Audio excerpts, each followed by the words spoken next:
नमस्कार, आप देख रहे हैं न्यूज 18 राजस्थान। आपके साथ मैं हूं आसिफ खान। इस वक्त की बड़ी खबर कोटा से महिला डॉक्टर के साथ मारपीट का मामला सामने आया। बदमाश ने धक्का मुक्की की, साथ ही मारपीट भी। डॉक्टर को बदमाश ने जान से मारने की धमकी भी दी।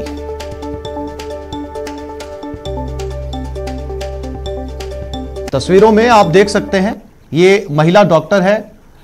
इस महिला डॉक्टर ने इस बदमाश पर जान से मारने की धमकी देने का आरोप भी लगाया, धक्का मुक्की की, मारपीट भी की है। तस्वीरों में साफ तौर पर आप देख सकते हैं। महिला के बचाव के लिए दूसरी महिला भी पहुंची, लेकिन बदमाश की धक्का मुक्की और लगातार जारी रही। तस्वीरें कोटा से, जहां एक महिला डॉक्टर के साथ सरेआम मारपीट की गई।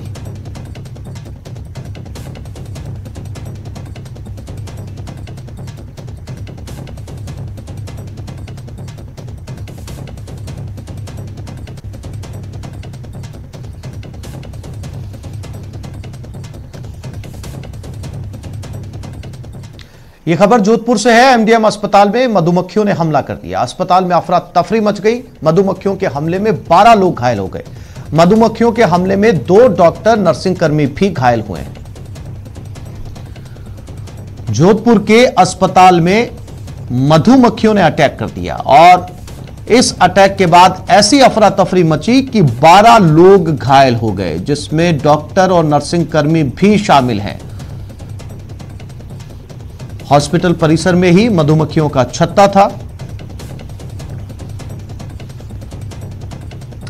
और अब बात आग के तांडव की। जहां अलवर में एक फैक्ट्री में आग लग गई, वहीं कोटा में एक हॉस्पिटल में आग लग गई।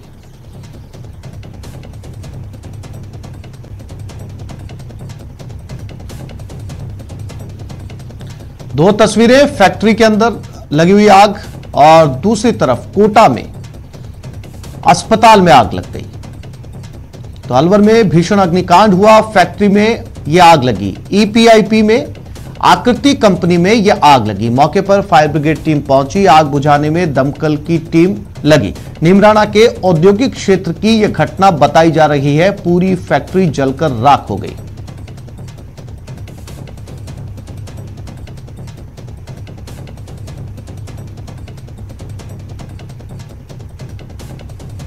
और कोटा में देर रात तलवंडी इलाके में एक निजी अस्पताल में शॉर्ट सर्किट से आग लग जाने से इलाके में अफरा तफरी मच गई। सूचना मिलते ही अग्निशमन विभाग से 2 दमकलें मौके पर पहुंची, जहां फायर ब्रिगेड कर्मियों ने कड़ी मशक्कत कर आग पर काबू पाया।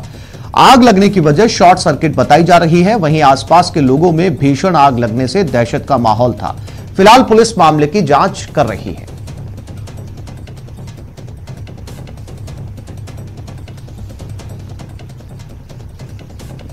कोटा के सुकेत कस्बे के पास सलावद रोड पर एक कार अनियंत्रित होकर पलट गई। गनीमत रही कि कार में सवार यात्रियों को कोई नुकसान नहीं पहुंचा। लोगों ने बताया कि सलावद से सुकेत की ओर एक कार तेज गति से आ रही थी, जिसमें 2 लोग सवार थे। अचानक ब्रेकर आने के कारण ड्राइवर कार को नियंत्रित नहीं कर पाया और पलटकर एक कोटा स्टोन की दीवार पर जा गिरी। हादसे में कार पूरी तरीके से क्षतिग्रस्त हो गई, जिसमें एक बड़ी दुर्घटना होते होते बच गई।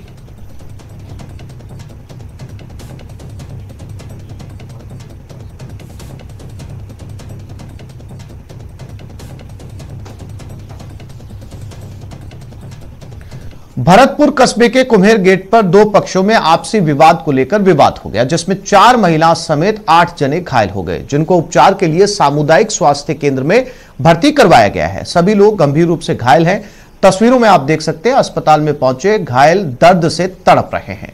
घटना के पीछे चुनावी रंजिश बताई जा रही है, जिसमें कहासुनी के बाद 2 पक्षों में मारपीट हो गई। सूचना के बाद पहुंची पुलिस ने दोनों पक्षों को समझा बुझाकर शांत करवाया और उन्हें मारपीट नहीं करने की सलाह दी। पुलिस मामले की जांच में जुटी है।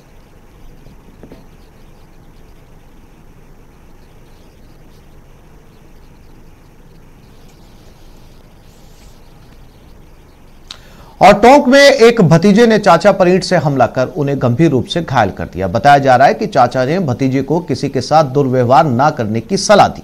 इसी बात में हुई कहासुनी के बाद भतीजे ने चाचा पर ईंट से हमला कर दिया। मामला मालपुरा उपखंड के अंबापुरा गांव का है, जहां चाचा ओम प्रकाश ने अपने भतीजे विनोद को किसी दुकानदार से गलत व्यवहार किए जाने पर उलाहना दी। अपना व्यवहार अन्य लोगों से अच्छा रहने की नसीहत दी। उससे गुस्साए भतीजे ने चाचा पर हमला कर दिया। फिलहाल भतीजा फरार है।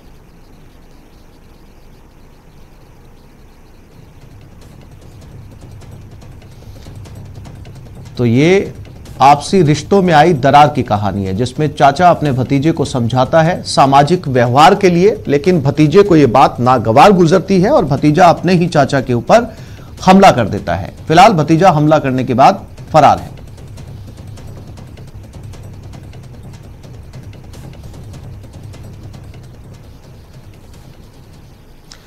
और प्रदेश में 2,91,000 कोरोना पॉजिटिव हो चुके हैं। राज्य में कोरोना पॉजिटिव की संख्या 2,91,289 है। एक दिन में 1,290 नए पॉजिटिव केस सामने आए हैं और प्रदेश में अब तक 2,542 मौतें और एक दिन में 2,72,118 केस पॉजिटिव से नेगेटिव हो चुके हैं। प्रदेश में अब 16,629 एक्टिव केस मौजूद हैं।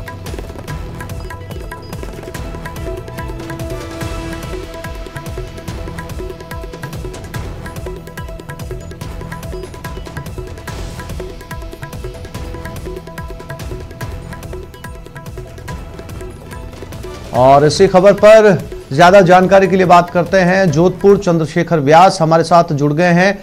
चंद्रशेखर, आंकड़ों में कमी आई, क्या स्थिति अभी भी वैसी है? क्योंकि ये जो तीसरी वेव थी, अब जाकर देश भर से खबरें इस तरह की सामने आ रही है कि इस वेव के अंदर कमी देखी जा रही है, या फिर जोधपुर में हालात जस के तस बने हुए हैं?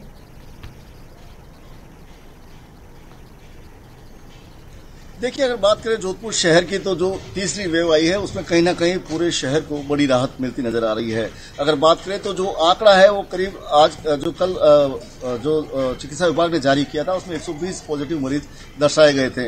इसके अलावा 2 लोगों की मौत की सूचना है। अगर बात करें तो 57,000 से ज्यादा मरीज जो यहाँ पर किए जा चुके हैं और उनमें सबसे बड़ी राहत भरी खबर यह है कि 50,000 से ज्यादा मरीज जो है यहाँ से जो है ठीक होकर अपने घर जा चुके हैं। तो कहीं ना कहीं जो लगातार जो जिस प्रकार से एक बड़ा आंकड़ा सामने जोधपुर शहर से आ रहा था, उसमें कहीं ना कहीं विराम लगा है। और अब शहर में जो है अस्पतालों की स्थिति की बात करें तो एक समय था जब 9 बेड की स्थिति थी, लेकिन अब जोधपुर के अस्पतालों में भी जो है बेड उपलब्ध है।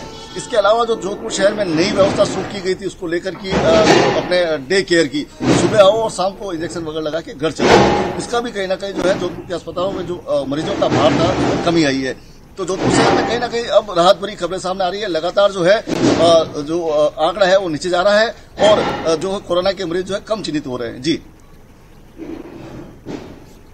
बिल्कुल चंद्रशेखर, इसे एक अच्छी खबर भी कहा जा सकता है कोरोना के लिहाज से। जयपुर से हमारे साथ सौरभ गृहस्थी भी जुड़े हुए हैं, उनके पास चलते हैं। सौरभ, आम आदमियों में या आम लोगों के अंदर अवेयरनेस अब सड़कों के ऊपर देखी जा सकती है। हालांकि सोशल डिस्टेंसिंग दूर दूर तक नहीं है, लेकिन शायद ही ऐसा कोई शख्स सड़क पे मिलता हो जिसने मास्क ना लगाया हो।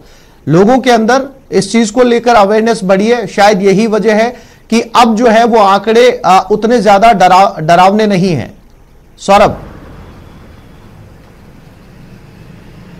जी बिल्कुल आसिफ, आपने बिल्कुल सही कहा। लोगों में अवेयरनेस आई है और यही कारण है कि अब कोरोना धीरे धीरे कंट्रोल में आता जा रहा है। जिस प्रकार के आंकड़े पिछले 2-4 दिनों के देखें तो 300 से कम जो है वो टोटल पॉजिटिव मरीजों की संख्या अब सामने आ रही है। ये बहुत अच्छा इंडिकेशन है और अगर इसी प्रकार से लोग थोड़े समय के लिए और सावधानी बरतेंगे तो काफ़ी कुछ हालात जो है वो अगले 15 दिनों में नज़र आ सकते हैं। और जिस प्रकार से वैक्सीन आने की उम्मीदें बढ़ गई हैं और ऐसे में लोग अवेयरनेस हुए, अगर दोनों चीज़ें मिलकर साथ चलेंगी तो कहा जा सकता है कि बहुत जल्द हम कोरोना पर कंट्रोल पा सकेंगे। हालांकि ये अलग बात है कि राजधानी में अभी भी 7,000 से ज़्यादा एक्टिव केस बने हुए हैं, जिनका कोई लोग होम आइसोलेशन में है और कुछ लोगों का अस्पतालों में इलाज चल रहा है। लेकिन अब जिस प्रकार से अलग अलग क्षेत्रों से कोरोना पॉजिटिव मरीजों की संख्या सामने आ रही थी, उसमें काफ़ी हद तक कंट्रोल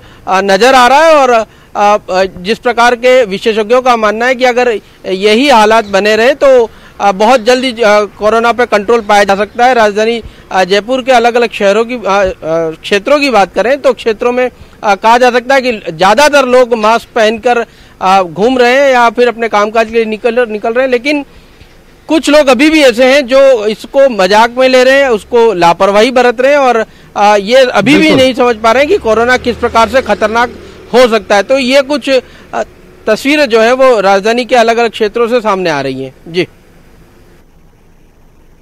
जी सौरभ, इसके अलावा वैक्सीनेशन में भी मदद मिल सकती है अगर आंकड़ों पर नियंत्रण किया जाए, कम मरीज सामने आते हैं और वैक्सीनेशन का दौर शुरू होता है, तो ऐसे में सरकार के सामने बहुत ज्यादा मुश्किलें नहीं होंगी कम लोगों को वैक्सीनेट करने में।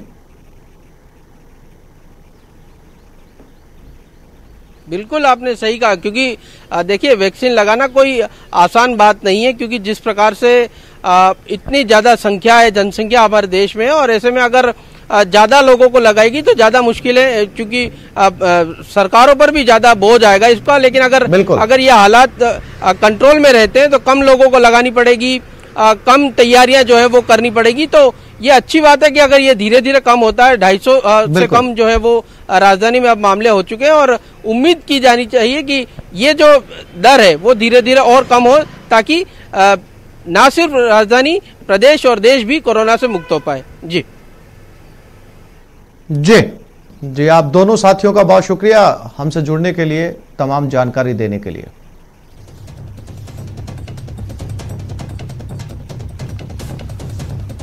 राजधानी जयपुर अब सीसीटीवी कैमरों से लैस होगा। जी हां, अपराधियों तक पुलिस की पकड़ मजबूत करने, अपराधों पर रोकथाम के लिए जयपुर पुलिस कमिश्नरेट ने यह फैसला लिया है।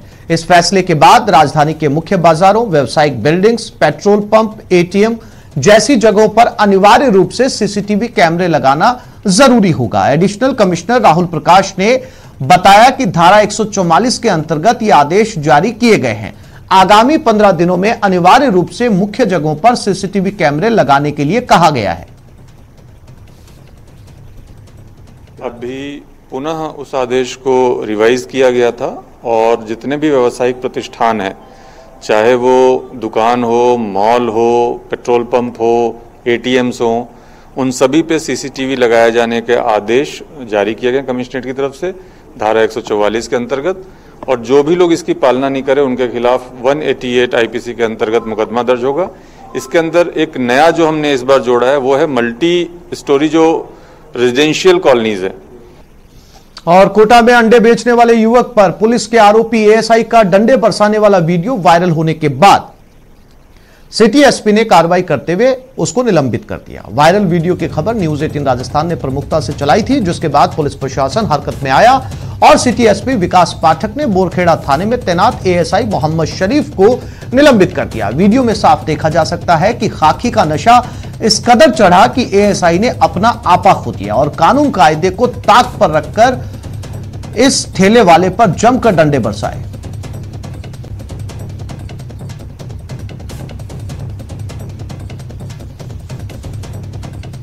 और मध्य प्रदेश के होशंगाबाद में सड़क हादसे की एक दिल दहला देने वाली तस्वीर सामने आई। यहां नशे में धुत ट्रक ड्राइवर ने ऑटो को पहले तो टक्कर मारी, उसके बाद उसे फिल्मी स्टाइल में करीब 200 मीटर तक घसीटता ले गया। यह घटना NS 69 के पथरोटा थाने के पास की है।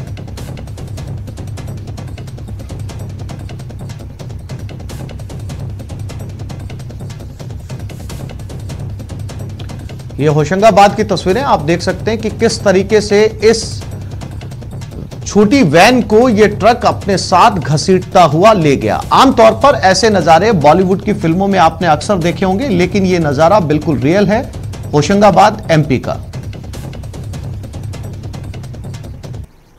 आगे बढ़ते हैं। देश के विकसित रेलवे स्टेशनों की लिस्ट से बाहर जयपुर अब इस लिस्ट में शुमार हो गया है। क्या है वजह, देखते हैं इस रिपोर्ट में।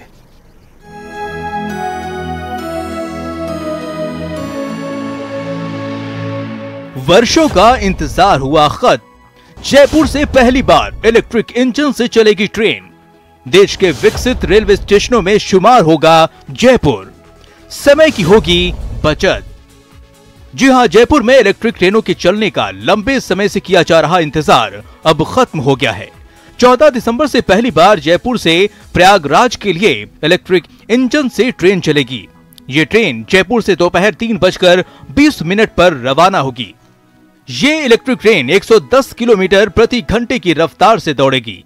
खास बात यह होगी कि इलेक्ट्रिक ट्रेन चलने से भविष्य में यात्री कम समय में अपनी मंजिल तक पहुंच सकेंगे।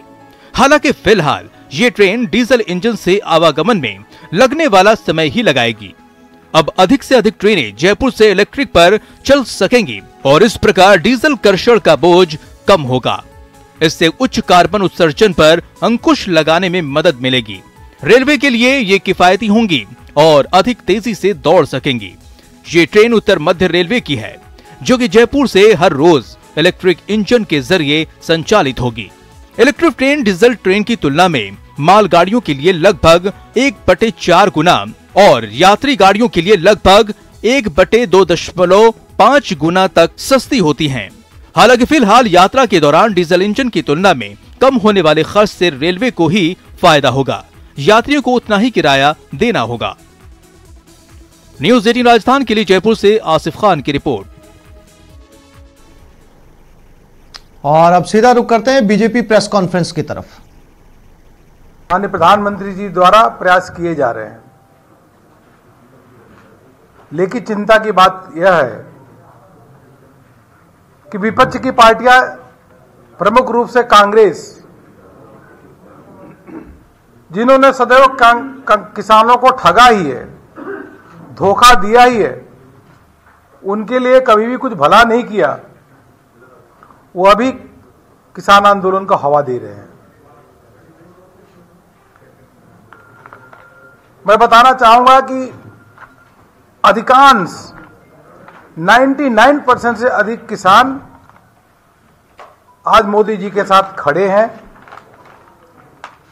जो भी चुनाव हुए, चाहे बिहार का चुनाव हो, चाहे उपचुनाव उत्तर प्रदेश का हो, मध्य प्रदेश का हो, कर्नाटक का हो, सभी जगह भारतीय जनता पार्टी को समर्थन मिला है, मोदी जी की नीतियों को समर्थन मिला है।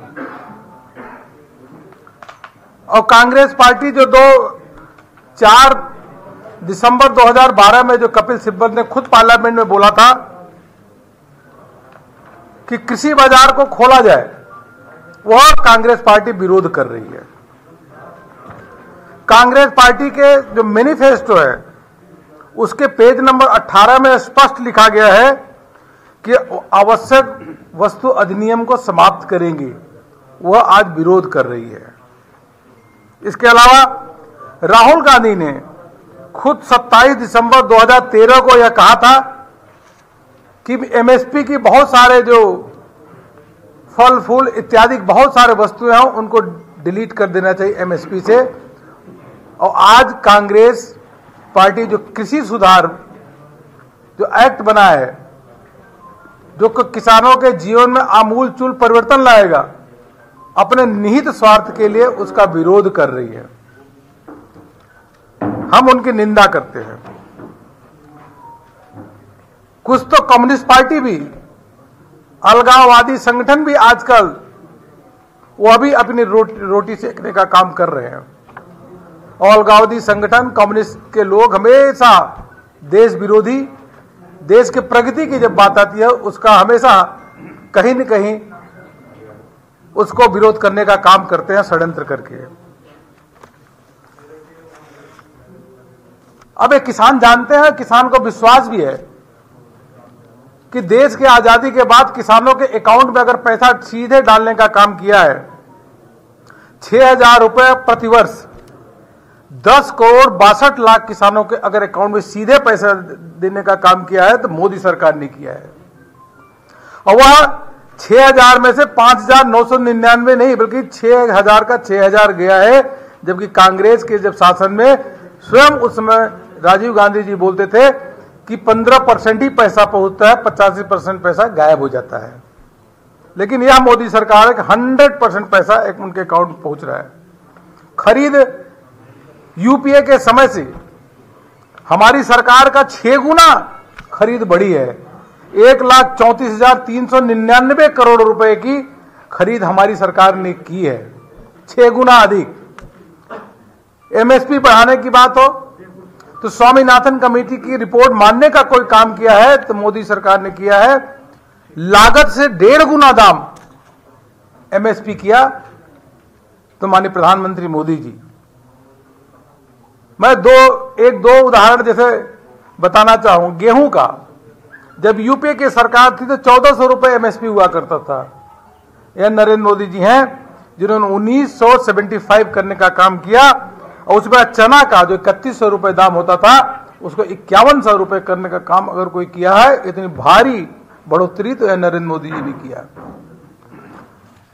किस प्रकार से किसान को सहालो, एक एक करके अगर आप देखेंगे कदम, पहले सॉइल हेल्थ कार्ड ले आना, नीम कोटेड यूरिया ले आ करके यूरिया की कालाबाजारी को रोकना, फसल बीमा योजना के अंतर्गत लोगों को अधिक से अधिक उनका बीमा कराना, जो फसलों का नुकसान होता था पहले 50% पे, अब 33% नुकसान होने पे ही उनकी भरपाई होती है। एमएसपी का दाम बढ़ाना, किसान के लिए अन्य अन्य प्रकार के और योजना ले आना, पीएम किसान की योजना ले आना, स्टैंड अलोन सोलर पंप ले आना, किसानों को सस्ते दाम पे ऋण दिलाने का काम करना, और तो और देश भर में 10,000 एफपीओ बनाना, कृषि संगठन को बनाना, और 1 लाख, कोई 10,000 1 लाख करोड़ रुपए एफपीओ में खर्च होगा, जिससे किसान सशक्त होगा, किसान मजबूत होगा और किसान में और इस क्षेत्र में और निवेश आएगा। इसीलिए मैं कहता हूं मित्रों, जब कई बार यह बात स्पष्ट हो चुकी है सदन के अंदर भी सदन के बाहर भी कि एमएसपी थी, एमएसपी है, एमएसपी रहेगी, किसान को स्वतंत्रता दे रहे हैं। क्यों किसान एक ही मंडी में जाकर के सामान बेचे? देश का किसान अगर जोधपुर का किसान है तो कोई जोधपुर में नहीं, राजस्थान के किसी कोने में भी सामान बेच सकता है। और बीकानेर में बीएसएफ की बैटन रिले है। 700 जवान देश की सीमा पर रिकॉर्ड बना रहे हैं। विजय दिवस पर जवानों ने दौड़ लगाई, जवान दौड़ कर जोश में।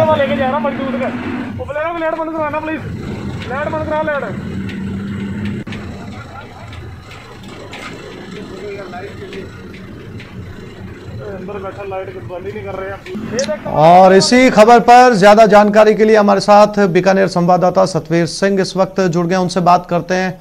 सतवीर, इस सर्दी के अंदर बैटन रिले दौड़ देखकर ही रोमांचक लग रहा है। जी बिल्कुल, यहाँ पर जो रोमांचक देखने को मिल रहा है, लेकिन इसके साथ सबसे आपको बता दूं 1971 की जो वार युद्ध हुआ था उसके विजय दिवस के ऊपर यह कार्यक्रम आयोजित किया जा रहा है। सबसे पहले आप देख सकते हैं किस तरह से जो बीएसएफ के जो जवान है वो यहाँ पर रुके हुए हैं। कुछ ही देर बाद में यहाँ पर जो केंद्रीय मंत्री गजेंद्र सिंह शेखावत है वो भी यहाँ पर पहुंचेंगे। पूरी तैयारियां यहाँ पर की जा रही है और खासतौर पे क्योंकि अभी 180 किलोमीटर की जो बैटन रिले है उसका आयोजन किया गया है और उसके बाद में अब ये सब जवान है वो यहाँ पर मौजूद है और कुछ ही देर बाद में यहाँ पर जो केंद्रीय मंत्री गजेंद्र सिंह शेखावत है वो यहाँ पर पहुंचेंगे और बीएसएफ के जो बड़े अधिकारी है वो यहाँ पर पहुंचेंगे। खासतौर पे उत्साह यहाँ पर देख सकते हैं कि किस तरीके से ये जो 1971 का जो वार युद्ध हुआ था उसको विजय दिवस के रूप में ये मनाया जा रहा है और खासा उत्साह यहाँ पर देखा जा सकता है। सर क्या कुछ कार्यक्रम की व्यवस्था की गई है कि यहाँ पर किस तरह देखते हैं आप? अभी मैं आपको बताना चाहूंगा कि पूरी तरीके से, और देखिए सब लाइन में जो अपनी गति में है वो बैठे हुए हैं यहाँ पर, और पहले जो लड़ाई की उसमें जो जवान थे उनका बिल्कुल सतवीर नजर आ रहा है। ये बैटन रिले बीएसएफ के विजय दिवस के ऊपर मनाई जा रही है। तस्वीरें बेहद रोमांचक हैं और जवान जो है वो एक मशाल लेकर दौड़ रहे हैं और एक दूसरे के हाथों में इसे थमाया जा रहा है। तमाम जानकारी के लिए सतवीर आपका बहुत शुक्रिया। तो इस बुलेटिन में फिलहाल इतना ही। नमस्कार।